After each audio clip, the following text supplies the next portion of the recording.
Previously on Podcast Without Pretense. All right, so Eric, let me get this straight. You are going on record saying that the Denver Broncos are going to absolutely dominate in the Super Bowl this year. Listen, I keep saying that I shouldn't eat when we're doing the show, but I just really love these pita chips. Hey, I mean, it kind of sucks for Super Bowl kind of things that we record all these in just one go in one day, but I'll make a prediction anyway. That was a great episode, guys. It was, and yet again, I realized that I'm wearing the same thing I wore last week. It's so embarrassing. I'm also mortified. I have only one orange shirt, yet I continue to wear it week in, week out. Hi there, I'm Jonathan Strickland. I'm Iyaz Akhtar. And I'm Eric Sandine. And together, we are just a bunch of buddies who just love and support one another and get along all the time, famously. Yes, and that makes for such an interesting show. It's a lot of hand-holding, kumbaya singing, and roasting marshmallows virtually through Skype. Yeah. That's why I ended up pulling up stories. Did you guys have a chance to look at any of these? So I clicked through to the spreadsheet that you did create, and it's blank for me. Do you see the tabs at the bottom where it says episode 80, you damn idiot? You created multiple tabs for a rundown for a show that we never have a rundown for? I think the answer to that is obvious. Tumbleweeds eat Clovis, New Mexico. Yeah, I asked you, Eric, to look into this because you live in New Mexico, so I wanted to hear about these tumbleweeds. Well, and I did look into it, and really it can be summed up by exactly what was in those articles. A bunch of tumbleweeds pretty much came into a town, and everybody called the police to get them removed. Which apparently is hard to do because they have to be crushed before they can put them in the dump or something like that. I don't know. When you say a bunch, how many are we talking? Like a couple dozen? Enough to hundreds? Block you in your house for a day or so. So people literally couldn't get out of their house because tumbleweeds had piled up to the side of their houses. It definitely seems that way. I mean, it's kind of funny because I have tumbleweeds in my side yard right now. The dog eats them, but I've never been afraid of them before. But apparently, this is a thing that can happen. Guys, there's an opportunity here. We could make a horror movie in which tumbleweeds are the monster. It already exists. That's called The Happening, I think. Well, The Happening. The problem with The Happening is that there's only one. Is there?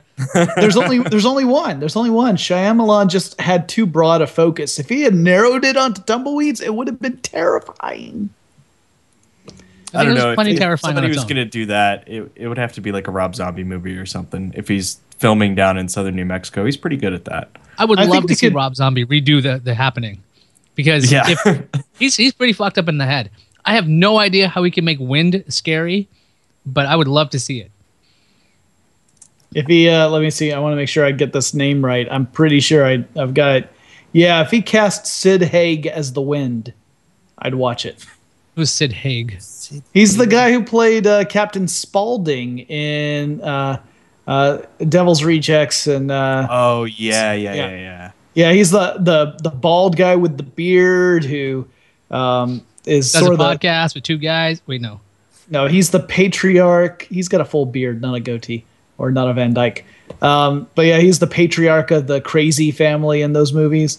I think he's fantastic in them. I mean, those films are, I think, just okay, but his performance tends to be the highlight of them for me. In this rundown, we have Batman versus Superman gets a Lex Luthor and an Alfred. Jesse Eisenberg to play Lex Luthor. Jeremy Irons is going to play Alfred. I missed that story. And then the next line says, Jonathan to stop giving a shit about this movie, ? Yes, I don't know. Here's the thing.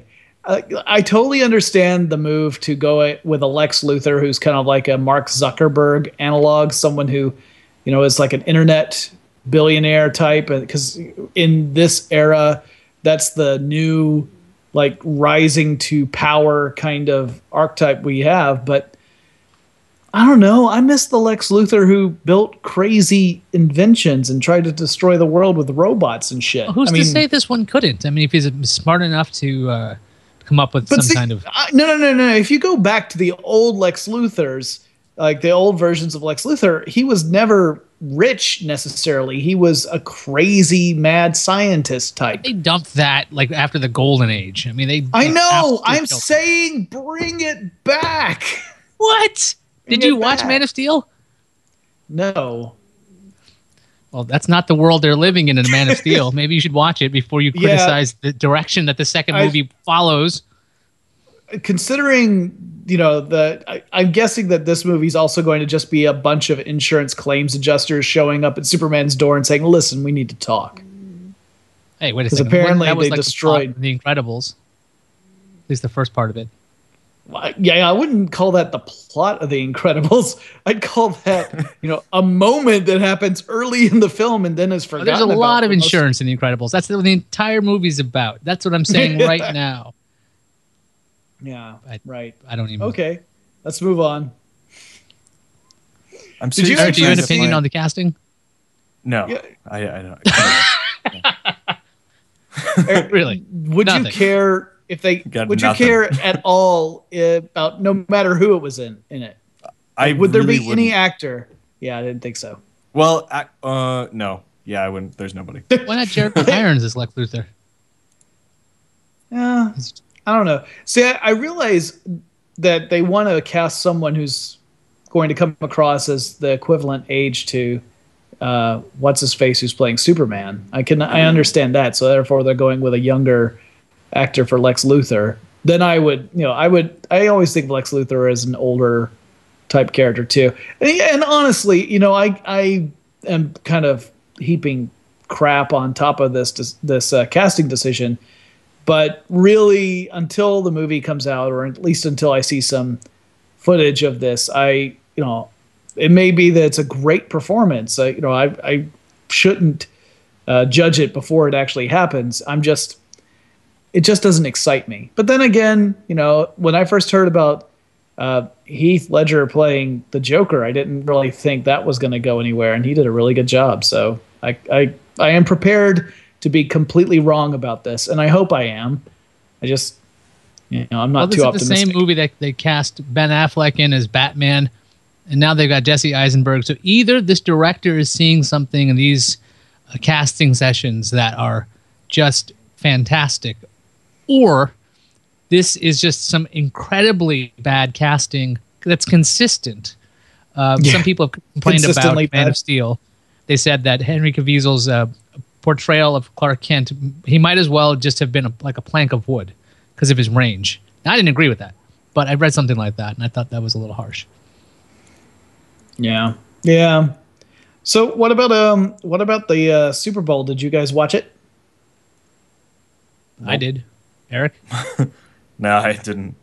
how far did you watch it without a second screen? I had a second. Actually, I was asleep for the beginning of it. When I woke up, it was almost the end of the first quarter. But I watched the rest of it.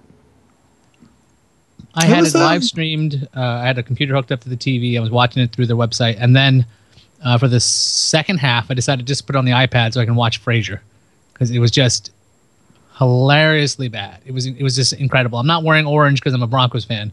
This just happens to be a plain shirt, but I'm not a Broncos fan, by the way. Just amazing. Just a slaughter by the Seahawks. I didn't know that Peyton Manning. Actually, I kind of knew Peyton Manning was kind of shitty when it comes to big games, but who am I to speak? The man played in the championship and lost, but they got wrecked by the Seahawks. Well, did you see the Breaking Madden thing I put in the file or the spreadsheet? What is it? So Breaking Madden, this guy named John Boyce over at SB Nation did this simulation. He was actually saying, this was before the Super Bowl, he was saying, I'm tired of these closely contested Super Bowl games that we've had over the last few years. I miss the good old days of like the 80s and early 90s where you would have total blowouts where there's no reason to watch anymore. You're just, it's just heaping abuse on top of the losing team. So I want to bring those days back. So he used Madden 25 to simulate the Super Bowl, except he cleared the both teams completely, fired all the players, and then generated his own players, did create a player. So for the Seahawks, apparently there was like a coin flip situation. Or no, I guess he polled his readers, and 52% of the people polled said that the Seahawks should be the ones with the advantage. So there's all of the players of the Seahawks he made 7 feet tall and weighing 400 pounds, and he maxed out all their skills. All the Broncos were 5 feet tall, 160 pounds, and their skills were dropped down to the absolute lowest level. So if you look at the link, there's actually some video and some animated GIFs in there, or GIFs if you prefer, that have some of the examples. It looks, I mean, no matter what the Broncos do, the Seahawks just barrel right through them. There are a couple of different sequences where you see like 3 Broncos trying to tackle one member of the Seahawks who just keeps going, and nothing is slowing him down. Now, to be fair, he was playing as the Seahawks and allowing the computer to play the Broncos, and his goal was to see how high he could push the score. And before the first quarter was over, the score was 255-0.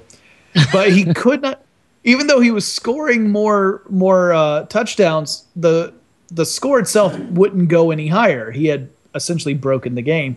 And then eventually a penalty was called on one of the plays. He said, "This is weird. I turned all penalties off." And it wasn't letting him play anymore. And then he noticed that there was this weird thing on the screen. So he zooms the camera around to look at it. And laying down right in the very middle of the field is this abomination of a thing. It doesn't really look like a human. It's vaguely human shaped, but it was a half Seahawks, half Broncos, like homunculus. I mean, it looked hideous. And so he also included a little exchange he had with one of his friends, and his friend was like, "You made that." And he says, "I made it with science." Some of these GIFs are actually just amazing. I'm watching it. I'm seeing the animated GIFs. Most hilarious, I'm actually putting them in the chat room, is the heavy ball where the ball is snapped to the quarterback, who is your mom. Yes. His mom. And your mom's just terrible at football. And it's almost, I mean, it's not exactly what happened to Peyton Manning when the ball flew over his head on the first play from scrimmage. But this is hilarious. And that's what it looked like in the actual game. I saw some of these linemen on the Seahawks. They looked like they were 350 pounds, and they were running like they were like just sprinters, just flat out Olympic sprinters. I'm like, that man should not move as fast as he's doing. And this is more prophetic than I think this guy imagined it to be. And I found the picture of the half Bronco, half Seahawk fetus. Yeah. It's pretty hideous, isn't it?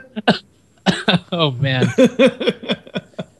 That's great. So this is just some incredible stuff, because you made that, John. You took science and made an abomination. You did that. I'm a dad. Hand me a cigar. Okay. You know, that might have been the reason why Jonathan actually put together a lineup. Yeah. I mean, it's not really so much a lineup as it was just, as I came across things that I thought were funny, I put them in a document because, you know, there are times where this podcast ends up being a bunch of us being quiet, and then I end up saying, "Say, how about such and such?" And that's how we're super popular. So I don't know why we want to fuck up that formula of brilliance. I just didn't want to. I'm getting more and more concerned that I turn everything into the Jonathan show, and I'm tired of feeling like that. So okay, I will definitely overtake a lot of this and make sure that Eric talks the most out of all of us. So Eric, I know you don't care a damn at all about Atlanta. There's a story about Atlanta having fake snow. Do you buy it? So I actually just tried, like, I saw that article and I tried to find the YouTube videos of the fake snow, and there really aren't that many of them. The one that I found that had like the most views was like, I don't know, 120,000 or something like that. But then again, I don't live in Atlanta. It snowed here yesterday, but it's all gone already, so I can't test the snow here. But yeah, well, the funny thing was that they were doing things like making up a ball of snow and then holding a lighter to it. And just expecting it to like turn into water. Is that just what they assume happens? You guys not know snow that badly? When you told me the story, Jonathan, that basically the havoc that Atlanta went through. And then I found out it was 2 inches of snow. Is that correct? Yeah. 2 inches of snow stopped a city? None of the roads were treated. Our city is full of hills. We have a bunch of 2-wheel drive cars going around with no 4-wheel drive or snow tires. None of the trucks that had salt could get to any of the roads. And again, they didn't treat them before it started snowing. So that snow immediately got turned into hard packed ice. So yes, it did shut down the city. Also, the other problem was that because the school systems weren't calling school off in the very beginning of the day, they waited until it actually started to snow. That's when they canceled school. That's when a lot of people left their offices to go either pick up their kids or get home. Essentially, everybody hit the roads at the same time. So even if there had not been a drop of precipitation, the city would have been at a standstill because everyone was trying to hit the roads at the same time. Atlanta is one of the worst cities for traffic. We're always in the top 10. So, I mean, just imagine in San Francisco, if everyone in San Francisco hit the roads at exactly the same time. You'd just be in gridlock. So this was gridlock with the added benefit of having an inch of ice on the ground because 2 inches of snow had been packed on to everything. So, yes, 2 inches of snow shut down my city. You know how many plows we have? We got 1. So there was actually a good article about that, which was about how, like, one of the problems, especially in Atlanta, is there's so many different, like, bodies of government that are separated out, like, down to, like, counties and councils and whatever, that, like, getting any of them to work together is just, like, insane. And that's part of the reason that, like, plows couldn't just get out onto the street. Well, yeah, there was that, and there was also earlier predictions of the weather had the weather hitting south of the city. So a lot of the trucks that would have been preparing roads in the city weren't close to where they needed to be. And then by the time people had realized, no, the weather system's actually going to pass into the city enough for it to be a big factor, the trucks were too late. I mean, it was too late to get out there because, for one thing, everyone was already on the roads, so the trucks couldn't get to where they needed to be anyway. So people were stuck in traffic for 8-9 hours for a trip that would normally take 20 minutes. I got home in 3 hours, but that was because, I mean, I don't think it was related necessarily to the weather. It's the public transportation system, and I have to take 2 trains. I go north-south, so I go south to leave work, and then I have to go east to get home. And on the on the trip south, the trains were stopped because there apparently had been a rail fire. Originally, we were told it was a medical emergency. Then we were told it was a rail fire. And it looked like we were going to have to get off the trains, get on a bus, and then the bus would take us further along the route.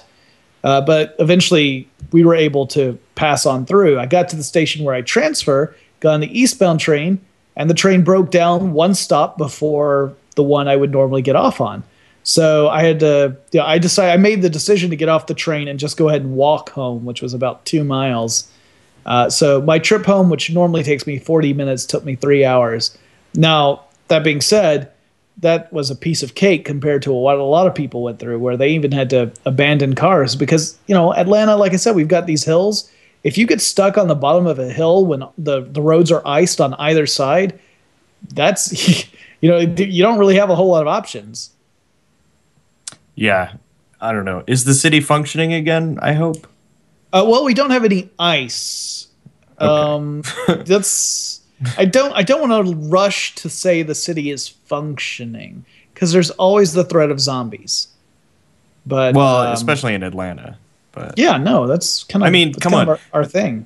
Zombies are not nearly as scary as tumbleweeds, so you guys got it okay out there. Tumbleweeds move fast, right? Most zombies don't. What we need to do is those tumbleweeds come in fast. Let's do a horror movie with zombie tumbleweeds that attack during a snowstorm, and I tell you, we'll make at least some money. That's the day after tomorrow. We will make. It's almost. Well, it's just snow the day after tomorrow, but still. Oh, that's true. There's probably part of that movie that has tumbleweeds that are frozen. The day after tomorrow, my favorite thing about that is that you can outrun a cold front and keep it at bay by closing the door behind you. Yes, that's how physics works. You would know this. It's also You know how weather stuff works, works. apparently. If you happen to be in a movie, physics does not apply. You know, speaking of movies, we haven't really talked about the movie that we watched for this week. Now, did both of you get a chance to watch the masterpiece Hatchet 2? Hatchet 2, which I was not aware that there's a Hatchet 3. But yeah. Yeah, I actually read the synopsis for Hatchet 3 because the end of Hatchet 2 suggests that a sequel would be difficult to pull off. And if you read the synopsis, you wonder if they just ignore the end of the previous movie. End of Hatchet 2, yeah. Well, Hatchet 2 kind of ignores the end of Hatchet 1, so Yeah. it makes sense to that was my continue. question. I never saw Hatchet 1. Did I miss much? Like, Well, I mean, Hatchet 2 doesn't make a whole lot of sense unless you have seen Hatchet 1. Not that it makes that much sense even with the backstory. I have seen the first Hatchet, and I thought it was,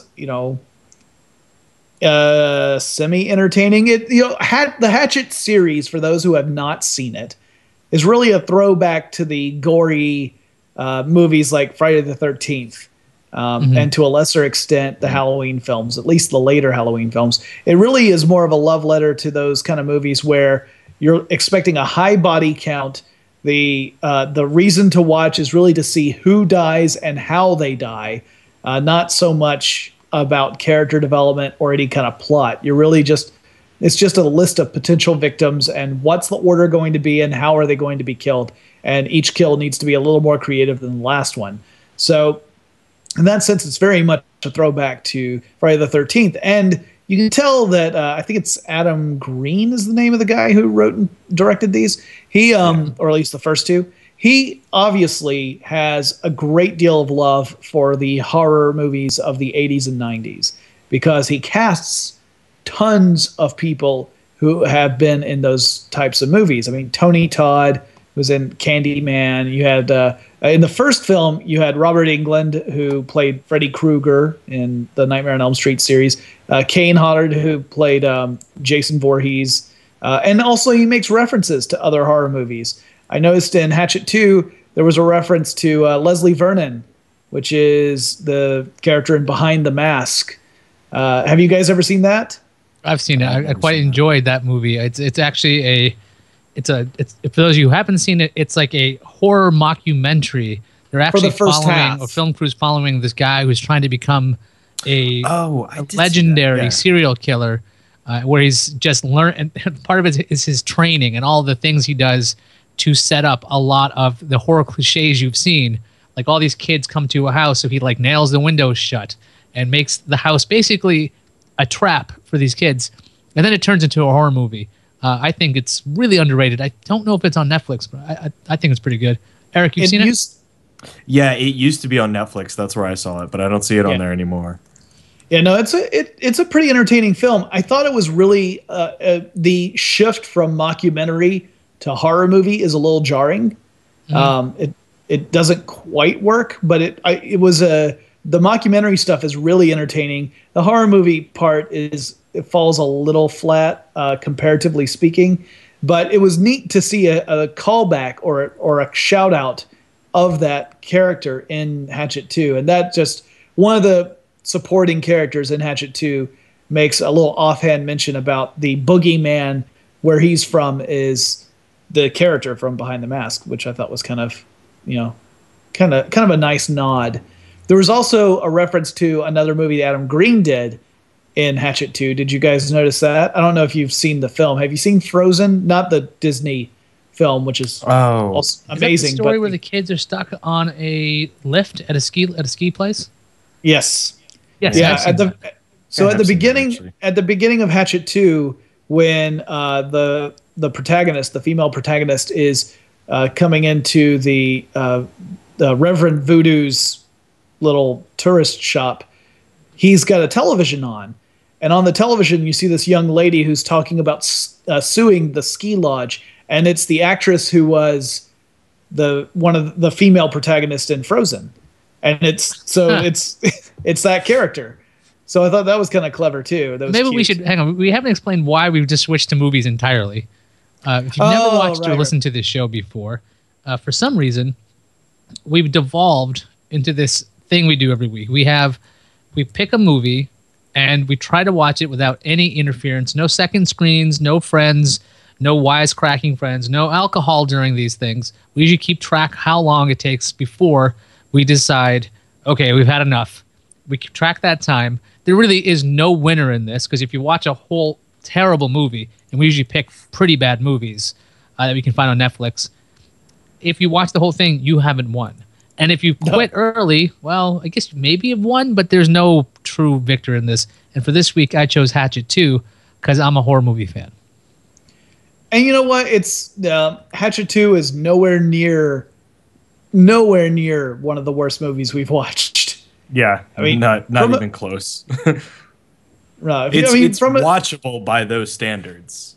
Definitely. Yeah, the effects are pretty fun. The gore is pretty fun. The direction is fine. The production quality, you can tell it's a fairly low budget horror movie in the grand scheme of things, but still comes across pretty well.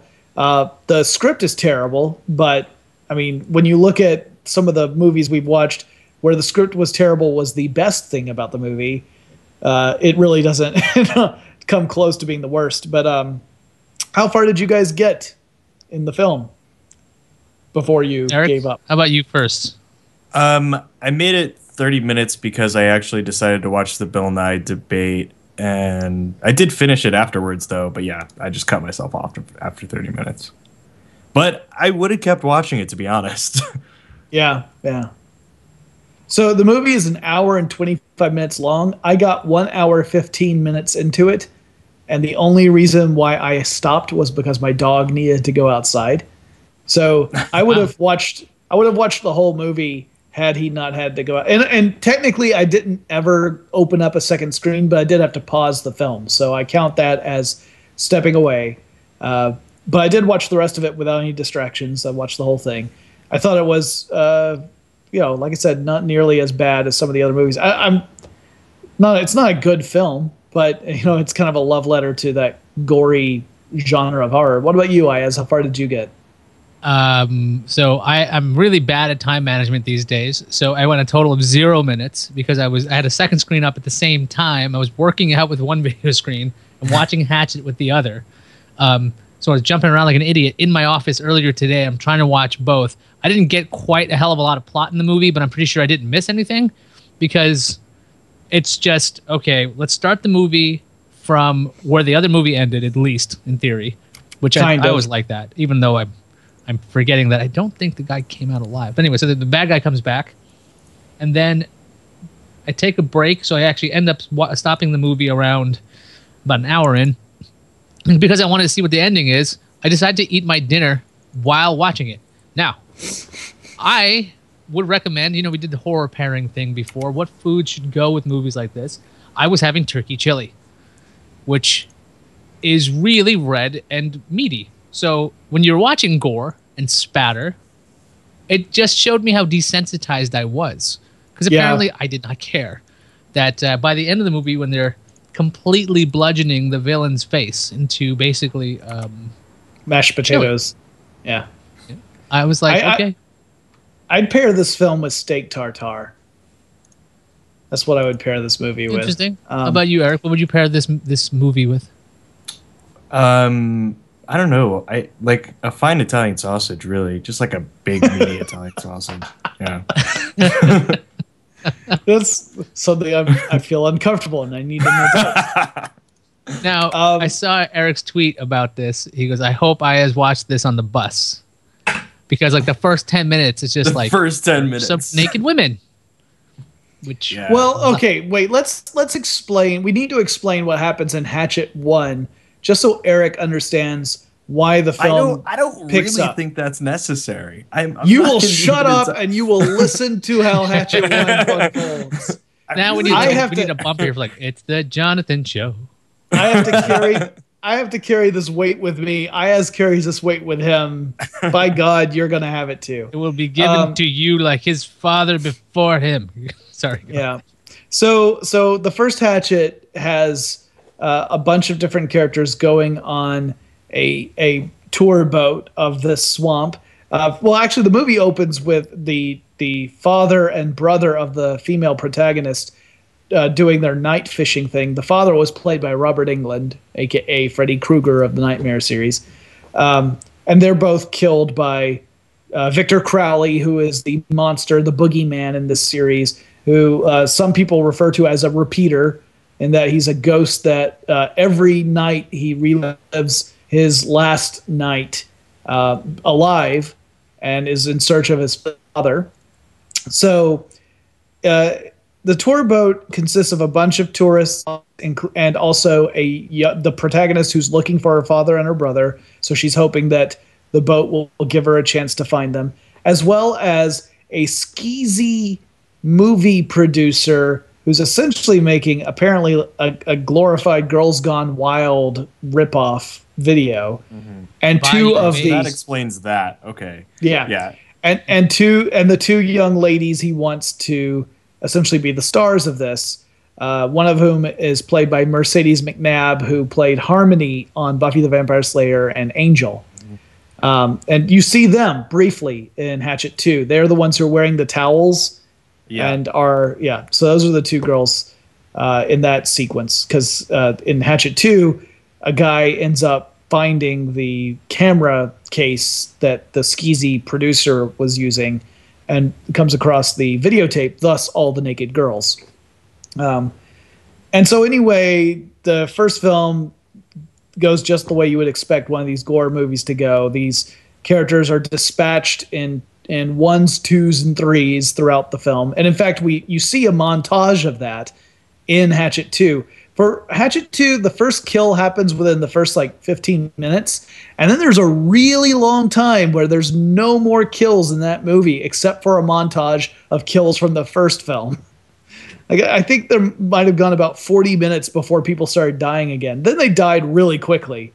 But anyway, so the female protagonist ends up being the sole survivor in that film. It looks like for a while that she and a guy are going to make it out, but the guy gets killed right toward the end.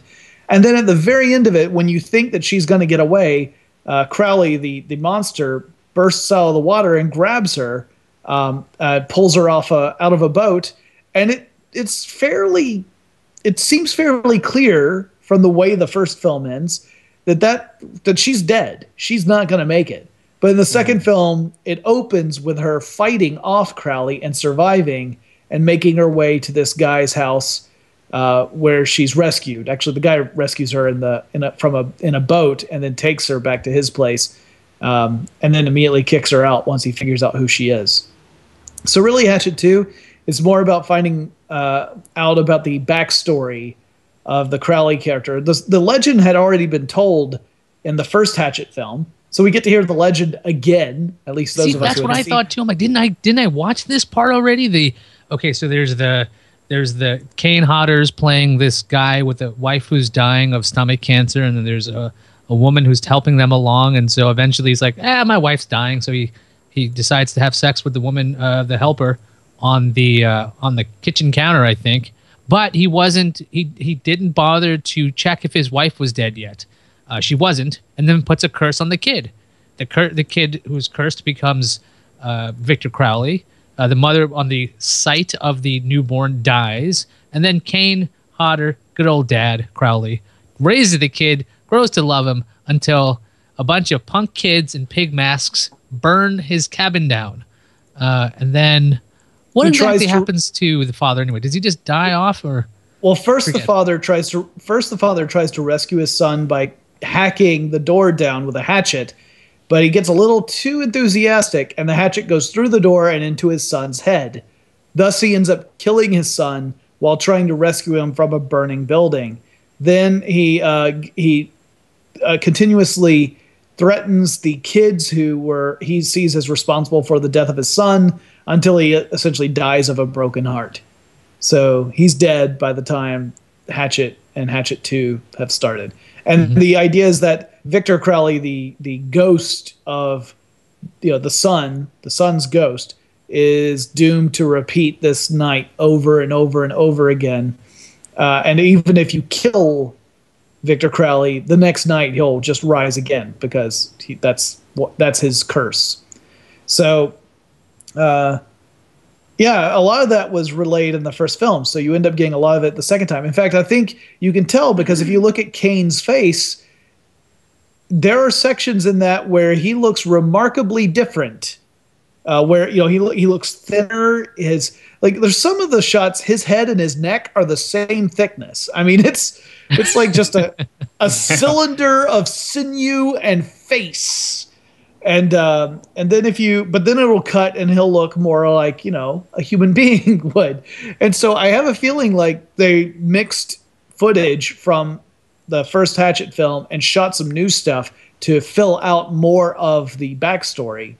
And then, of course, you find out that the protagonist's father was one of the 3 kids who set fire to the house in the first place. And her uncle was one of the second kids. And the third kid was this guy who ends up being one of the best hunters in Louisiana, apparently.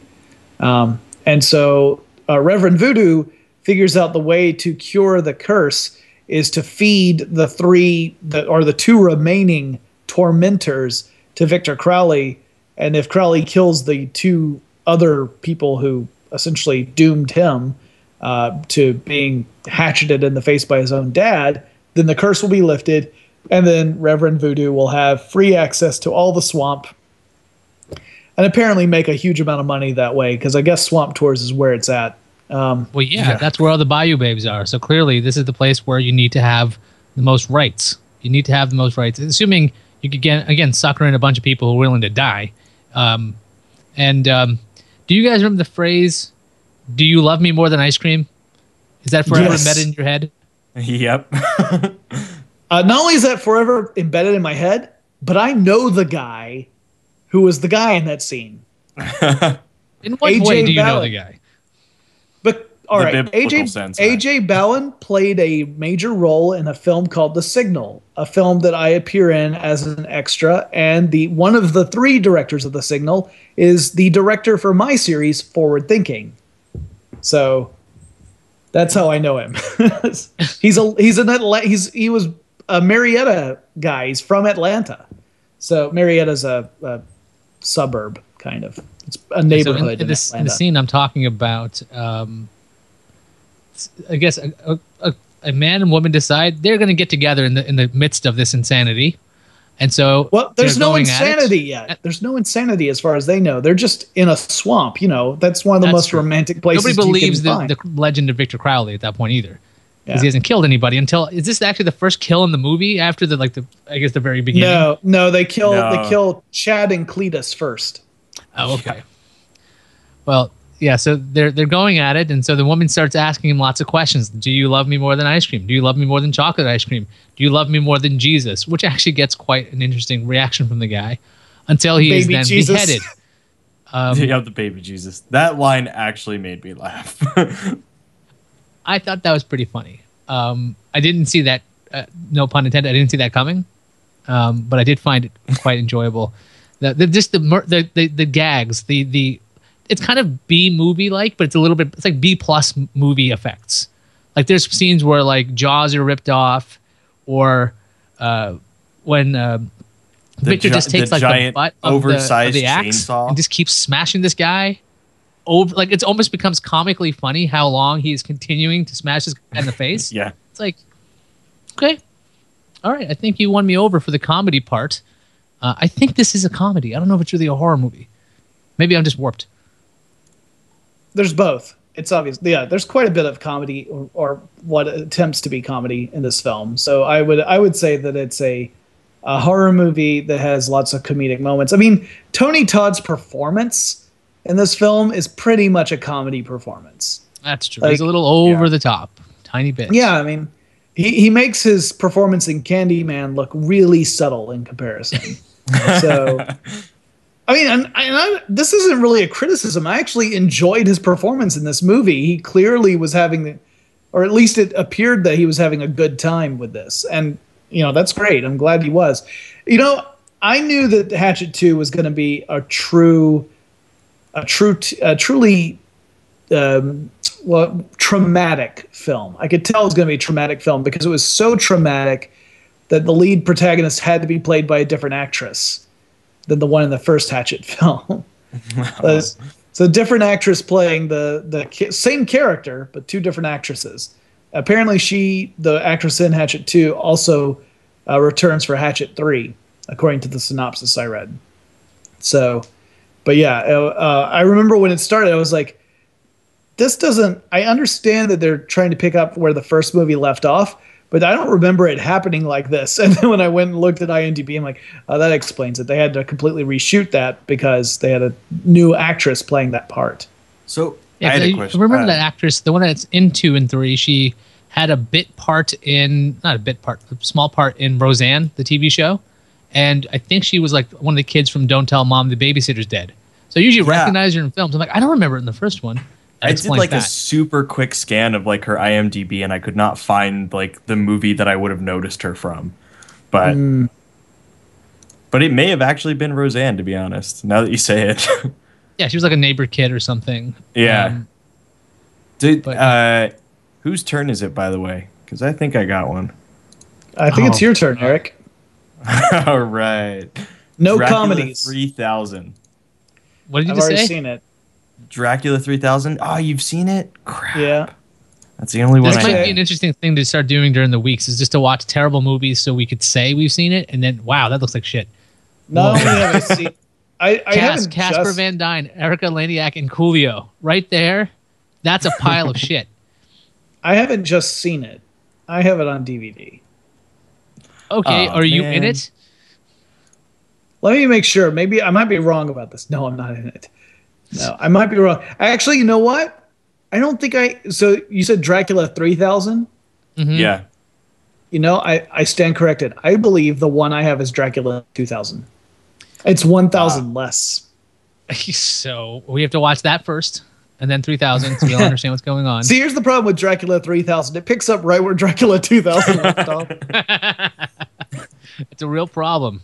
I haven't watched the other 2,999 Draculas. Dracula like 7. I think 2000 is the one that I have. And no, the reason why I have it is that a friend of mine several years ago, he had a fire at his place, and or at least in the apartment complex, there was a fire, and the sprinkler system went active and ended up soaking pretty much everything he owned. But he was fully insured, so he was getting everything replaced. And so he had all these DVDs that he was essentially getting the money equivalent for, and he was just going to go out and buy new ones. And he was like, here, you go ahead and you could take these. And he gave them to me. And I'm like, all right, sure. I mean, I'm pretty sure they all work. None of them had fire damage. They had just been soaked in water. So some of the cases were a little screwy. And there was some good stuff in that, but there was a lot of really shitty vampire movies. Really shitty vampire movies. Like, there were some that were vampire movies, technically, but were really more like lesbian softcore porn movies. Oh, so a lot of Julie Strain movies then. I don't know who that is, but it's Yes, frightening you that do. you popped up with that name so quickly. She's I don't know who that is by name. She's one of the co-creators of of Teenage Mutant Ninja Turtles' wife. She's done a lot of Scream Queen kind of stuff. Oh. Okay. And vampire stuff is one of the things. Well, I'll assume you're correct. Although the ones that were, I can't even remember what the titles were. They're in like some storage box somewhere with a whole bunch of other DVDs. I don't have that many DVDs actually out where I could grab and watch them, because I never bothered to watch anything on physical media anymore. But I just remember I did try and watch one once. There's also the vampire film that has Alyssa Milano in it. The one of the ones that has her nude scenes in it. That one was also one of the ones left to me. Blanking on the title. I knew this title at one point when I was a very young teenager. It's like something with the word kiss in it. I can't remember, but I'm sure Jonathan's looking it up. While I was looking that up, I'm looking at Hatchet 2 trivia and finding out that they used 136 gallons of fake blood in Hatchet 2. 81 gallons more than 81 gallons more than the making of Hatchet 1.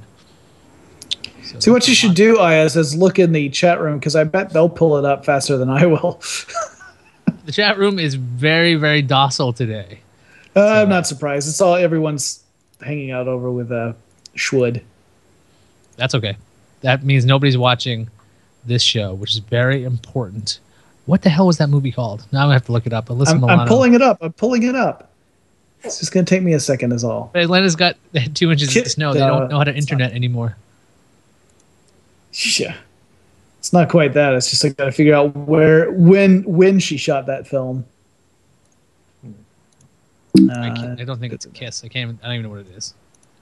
Eric, where is your Alyssa Milano knowledge? I don't know. I don't think I really have any. I did watch I watched Charmed a little bit. That was all right. Was it? I never got into Charmed. I mean, it's not exactly amazing. I wouldn't go back and watch it. But it was one of those, well, it's on TV and I can watch it. So I can't believe I can't find this movie. It had what? Well, I was just thinking how Charmed, there was the Shannon Doherty years and then there's the Rose McGowan years. I'm just curious which version Eric saw. Oh, I don't know. I don't think I watched the entire thing end to end, so I probably saw both because it was just kind of like, it's on TV, so I'll watch it. I probably didn't even notice that the actresses had changed. Embrace of the Vampires, the movie. Okay, there you go. Found it. I knew it was, that's why I probably thought it was Kiss, because it's Embrace. My brain. Okay, now why the hell did you come up with Dracula 3000, Eric? How did you come up with that? I was actually just kind of scrolling through and I saw the title Dracula 3000 and went, well, that has to be horrible. I didn't even know that there was a Dracula 2000 until Jonathan just brought that up. So there was my wife has been. Now I'm more amused. Well, my wife has been pulling up, like when she is browsing through Netflix, she'll send me lists of titles for films that wow, yeah, I've got a really low prediction for this movie for me. It's only 86 minutes long, however. But no, she's been pulling out, like, sending me lists of titles. There was one, in fact, earlier that actually shocked me that she sent me, and I can't remember what it was. It was one of those that had like cheerleader in the title or something along those lines. That one, the sorority massacres that's now available on Netflix. Not sure. She's actually saying hold on because she's checking to find out. Right. I love the fact. So I went to Dracula 3000 on my Netflix and it says recommended based on your interest in The Crow, Wicked Prayer. The Crow. That's what it says on mine too. Yeah. Best guess for me, 1 star. Average 2.3. What do you guys have? I also have 1 star. I've got 2 stars. God damn it, Eric. Sorry, what'd you say, Becca? Cheerleader Massacre 2. Cheerleader Massacre 2. That's the one. Okay, so that'll be my pick. That's my pick for the next one. Is Cheerleader you guys are Massacre? Yeah, I'm never gonna be able to watch these fucking movies, guys. Let's go ahead and look. Just because you don't make time for the important things in life, like this show, like seriously, like you don't have to watch it the day of. You can pick any day between now and the next show to watch it. I have to watch it on the weekends then if I'm going to do it. And the other thing is maybe I should invest in one of those ridiculous hoods that just goes right to the privacy screen. Yeah. Why not? Just you get one of those. Privacy filter might be the smartest idea. I can just have one of those polarized things so people can't see what the hell I'm seeing there. This might be something I'll look up because I usually sit by a window, so whatever the hell I'm looking at is reflected in the window because it's dark. You should get one of those Sony headsets, the theater headset ones. So it's supposed to simulate the experience of looking at a theater screen from the ideal seated position. When we do a Kickstarter for this show or a Patreon or something where we can just get fancy shit to watch terrible movies, because I'm gonna have a MiFi that's gonna be paid for by the audience, so I can watch this shitty movie on a bus with a awesome head-mounted piece of electronics. Yeah, I think the nice thing is that if you have something like that where it blocks everything outside of your view apart from the movie, you're pretty much guaranteed to not be distracted by a second screen. You have to take it off in That's order to do true. it. So when did you decide that you were going blind by staring at the screen that was right here until you were cross-eyed? That'd be great. Popping out of that just completely gone, eyes crossed and miserable. So, Eric, were you entertained by Hatchet 2? We didn't. I don't think we really asked you. Yeah, I mean, I was, I was entertained by it. Like, I probably would have kept watching for a while. I probably would have made it all the way through if I hadn't watched that debate. How was the debate, by the way? I saw lots of tweets about it, which didn't really fill me with a bunch of confidence or anything. It wasn't so much a debate as Bill Nye educating everybody on evolution and Ken Ham educating everybody on nothing or magic. Yeah. It was really not that, and it was like 2.5 hours too. Yeah, I knew a lot of people who were live tweeting it, and I just all the tweets I was reading, it made me feel like, well, you've got Bill Nye, who's not Ben Nye, that would be makeup. Bill Nye, who's talking about talking to a specific audience, and that audience would be people who pretty much agree with him already, and then you've got Ken Ham talking to an audience, which is an audience that pretty much agrees with him already, and there's not going to be a whole lot of crossover. There was it was barely worth watching. I mean, it was worth watching just to see like somebody quickly summarize arguments for evolution, arguing somebody who is supposed to be the person who can argue against him, right? And then just seeing, every logical fallacy on the list pretty much knocked out like one at a time.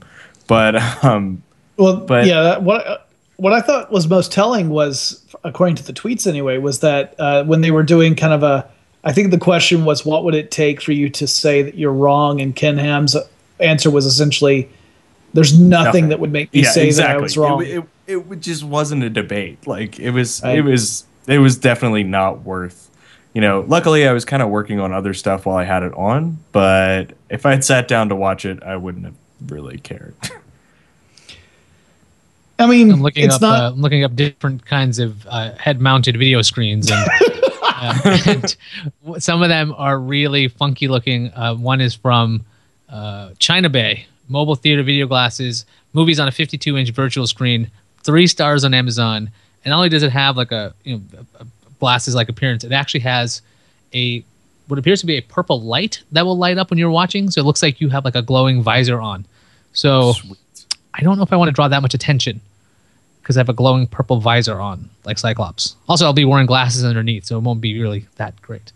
What you need is one that has like a scrolling LED display on the exterior that just reads over and over, "Yes, I'm watching porn." Watching porn on the bus, my favorite. With our Twitter handle after it. Follow me at PWP Show. When we bundle these episodes together in easily consumable packs, I think watching porn on the bus needs to be the name of one of the anthologies. You totally can. I mean, hey, that's how we got listeners before. Live Nude Girls episodes 1, Live Nude Girls 1, 2, and 3, I think. Yeah, that's volume 1 would have to be Live Nude Girls. Not Live Nude Girls are better than Dead Nude Girls. That's right. And then volume 2 would be Watching Porn on the Bus. Also, to bring it back, so Eric, your Dracula 3000 prediction for me was 1 star. It was for Iyaz 2. 2 stars for you. I'm looking at Cheerleader Massacre 2. Its prediction for me is 1.2 stars. So that's something for us to look forward to after we endure Dracula 3000. I'm kidding. Why aren't we watching Cheerleader Massacre 1 first? Because why did we watch Hatchet 2? So here's the question about that. Cheerleader Massacre 2, I have 2.5 stars is what it thinks I'm going to give it. Cheerleader Massacre, I'll only give it 2 according to Netflix.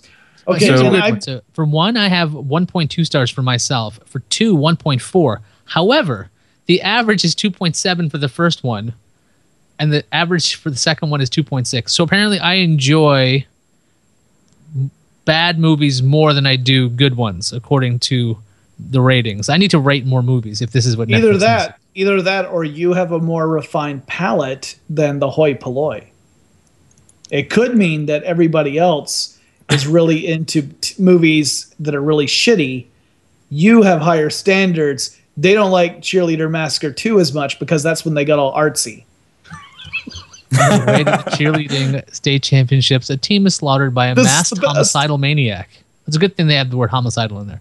Now the savage killer sets his sights on an opposing team, a bevy of busty beauties who will have to fight for the title and their lives.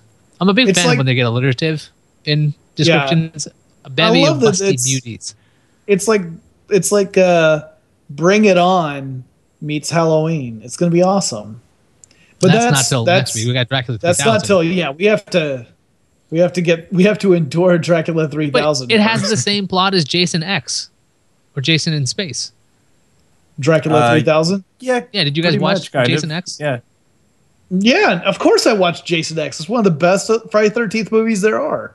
It's like one of the best ones. Based on it. Did they really? One of the things. Okay, so in the movie Jason X, so Jason Voorhees is like in space or something. He's been frozen. So what does somebody do when they find him in space? They're like, we should thaw him out. Of course he should be fine. So they thaw him out, and he's killing people on this spaceship. And one of the things he does is he takes somebody's head and he puts it in liquid nitrogen. Then he smashes this person's face on a counter, exploding the head. So Mythbusters tested it out. Can you take a head, freeze it, and smash it in the way it does in the movie? So, of course, this was quite disgusting with a pig's head, freezing it, and then when they smashed it against the counter, it just kind of smacked. Didn't necessarily shatter in that kind of amazing way that like a rose would or something.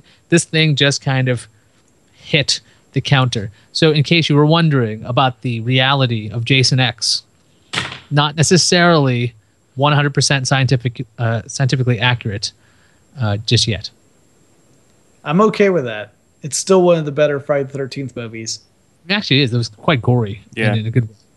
It was also just ridiculous and entertaining in its ridiculousness, as opposed to some of the other Friday the 13th that were so bad that, you found them amusing, but for the wrong reason. I'm thinking Jason specifically Takes Manhattan? Yes, that one in particular. Was pretty fucking horrible.